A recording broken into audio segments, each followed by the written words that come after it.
영국의 전투적 무신론자 리처드 도킨스가 전 세계 종교 문파들을 찾아다니며 도장 깨기를 선보이는 때가 있었지요. 아마도 그 중에서 가장 큰 관심을 끌었던 것은 2012년 옥스퍼드 대학교에서 열린 로완 윌리엄스 캔터베리 대주교와의 토론이었을 것입니다.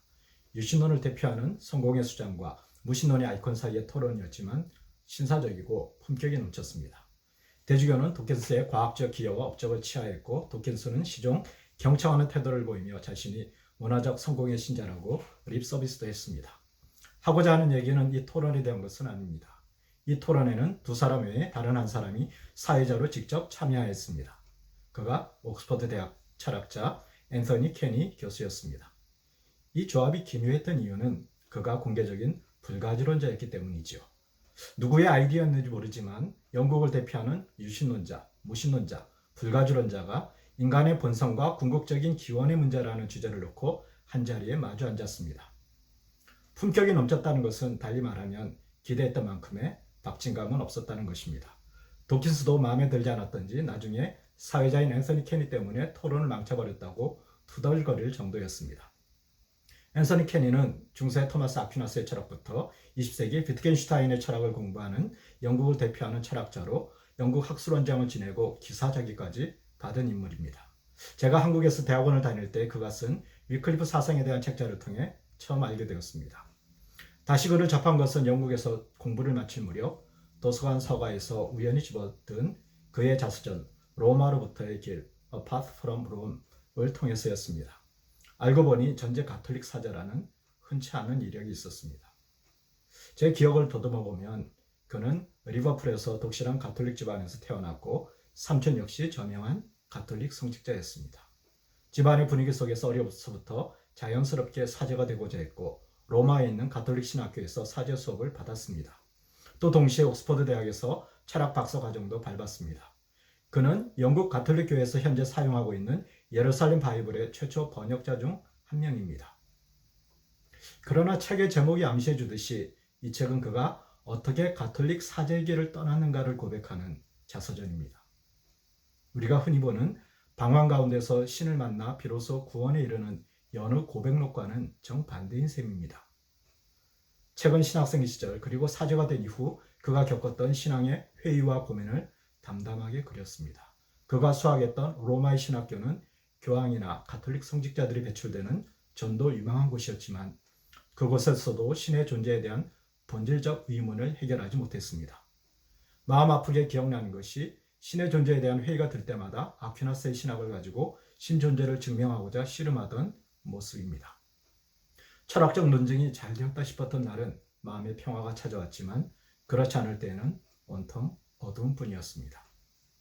갈등 속에 신학교 옥스퍼드 대학에서의 학위를 끝내고 고향 리버풀에 돌아와 사제로서의 삶을 시작했습니다. 사제의 길을 들어선 후에도 내면의 갈등은 잡히지 않았습니다. 결국 몇 해가 지나지 않아 로마 교황청에 서신을 보내 자신이 불가지론자임을 공식적으로 선언하고 사제직에서 면해주도록 요청했습니다. 그 직후 그는 옥스퍼드 대학에 자리를 얻어 일생 철학자의 길을 걷게 됩니다.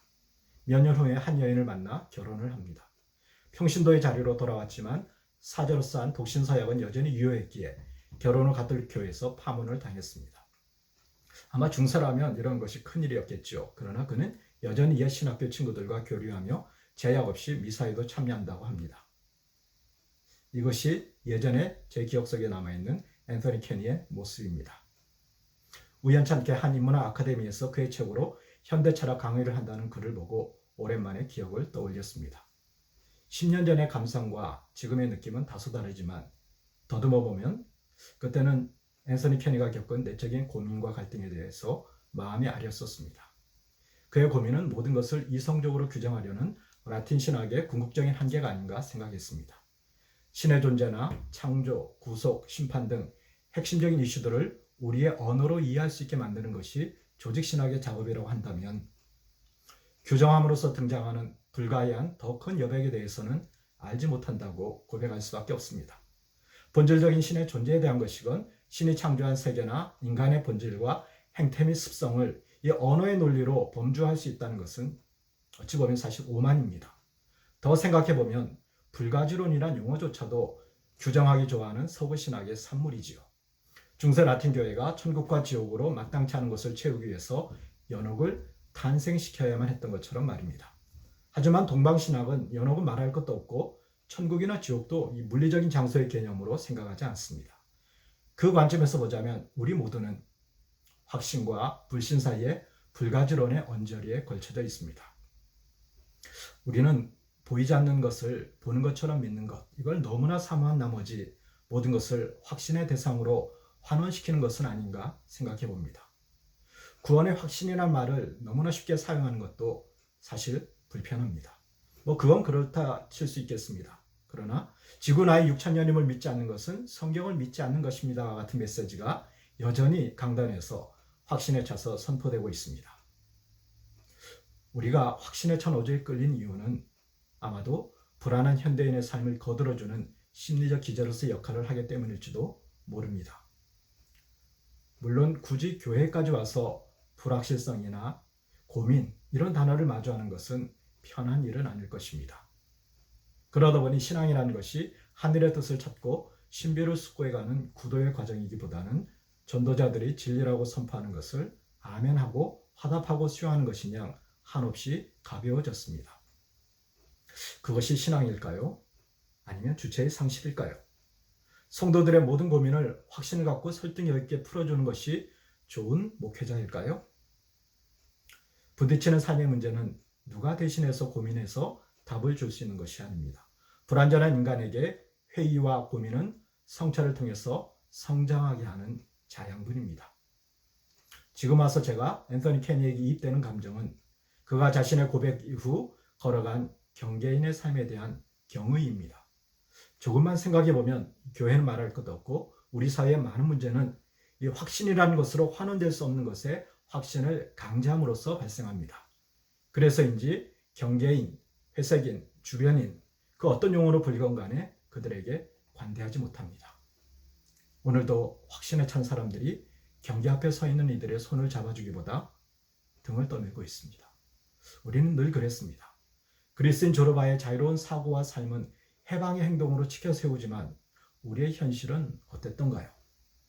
통영 앞바다까지 와서 고향을 바라다만 보고 쓸쓸히 뱃머리를 돌려 했던 윤희상 선생이나 수십 년 떠나 있던 고국의 초청으로 돌아왔지만 환영 대신 보안법 위반으로 감옥에 갇혀야 했던 송도일 선생은 모두 경계인일 뿐이었습니다. 그들 뿐이던가요? 해방 공간에서 38선 위에 서야 했던 김구 선생이나 분단의 경계를 넘고자 방북을 했다가 옥고를 치른 문익환 선생, 문익환 목사, 황석영 선생들도 그렇습니다. 경계에 서는 것은 진정한 용기가 필요합니다. 모든 역사의 진보는 경계인의 희생을 딛고 나왔다는 면에서 교회나 사회는 차이가 없습니다. 그 경계가 유신론과 무신론의 경계이건 종교 간의 경계이건 사회 현상을 바라보는 견해 차이에 대한 경계이건 말입니다. 우리가 주의해야 될 이들은 불가지론으로 고뇌하는 이들이기보다는 거침없이 확신을 선포하는 이들입니다. 오늘 교회의 어려움의 많은 부분은 경계에 서서 고민한 것의 가치를 외면하는 데서 나왔습니다. 고민은 정죄의 대상이 아닙니다. 하지만 제도교회는 간편하게 선택을 요구합니다. 그러니 거기에 속하지 못하는 일들은 여전히 떠돌 수밖에 없습니다. 창조에 대한 당신의 생각은 무엇입니까? 동성에 대한 당신의 입장은 무엇입니까? 성서의 권위에 대한 당신의 생각은 무엇입니까? 누구도 우리에게 대답을 강요할 권리가 없습니다. 강요하는 것은 폭력입니다. 신앙이란 그저 확신을 되새기는 작업이 아닙니다.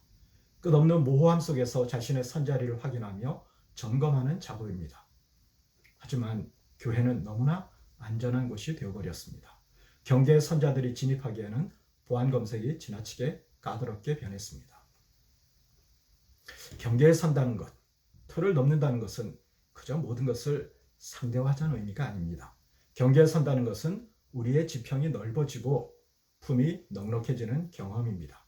이로써 이전에 미처 보지 못하고 보듬지 못하던 세상의 타자와 약자, 소외된 자들을 더 넓은 품으로 감싸 안는 것입니다.